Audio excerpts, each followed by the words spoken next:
जानते हैं कि एक ऐसा जीव जो सिर्फ नाक से शरीर में जाकर सीधा दिमाग खा जाता है? जी हाँ, इसे कहते हैं ब्रेन ईटिंग अमीबा और फिलहाल ये केरल में हाई अलर्ट का कारण बना हुआ है।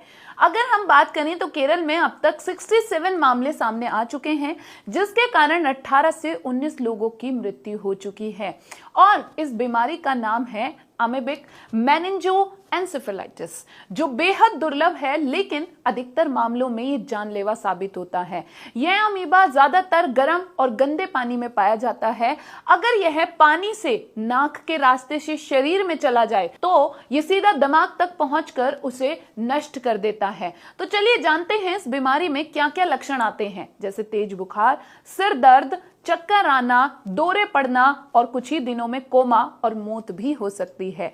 इस बीमारी का हालांकि कोई इलाज नहीं है, तो हम कह सकते हैं कि सबसे बड़ा इलाज जो है बचाव ही है। कहते हैं ना कि prevention is better than cure, है ना। गंदे पानी या फिर ठहरे हुए पानी में ना नहाएं। जहां पशु नहाते हैं या फिर पानी रुका हुआ है वहां पर चेहरा या नाक बिल्कुल ना धोएं और बच्चों को विशेष सावधानी बरतने की सलाह दें। अगर कोई भी लक्षण दिखे तो तुरंत ही डॉक्टर के साथ संपर्क करें और याद रखिए, ब्रेन ईटिंग अमीबा का अब तक कोई इलाज नहीं है, लेकिन थोड़ी सी सावधानी से आपके और आपके बहुत ठंड लग रही है जब से बुखार हुआ।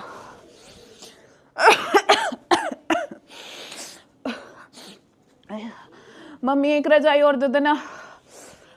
सर्दी खांसी आने पर आपने देखा है कि आखिर बुखार क्यों होता है? क्या ये कोई बीमारी है या फिर शरीर का इशारा?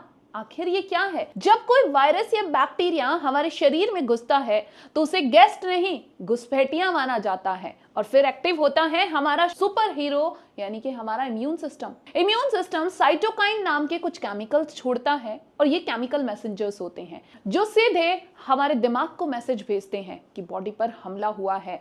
जी हाँ, मतलब ये इशारा दे रहा है हमें कि हमारे शरीर में कोई ना कोई वायरस या बैक्टीरिया घुस चुका है और ये सिग्नल जाता है ब्रेन के हाइपोथैलेमस तक, जो हमारे शरीर का थर्मोस्टेट होता है, यानी कि ये हमारे शरीर के तापमान को नियंत्रित करता है। तो जब मैसेज हाइपोथैलेमस तक जाता है तो भाई हाइपोथैलेमस को बोला जाता है कि हाइपोथैलेमस शरीर का तापमान बढ़ाओ, क्योंकि बाहर से कोई वायरस और बैक्टीरिया हमारे शरीर में घुस आया है ताकि वो वायरस और बैक्टीरिया सरवाइव ना कर सके। यानी कि बुखार कोई दुश्मन नहीं है, ये हमारे शरीर का सुरक्षा कवच है। तो अगली बार जब भी बुखार आए तो घबराओ मत, ये शरीर का तरीका है कहने का कि मैं लड़ रहा हूं। लेकिन ध्यान रखें, अगर बुखार बहुत ज्यादा है तो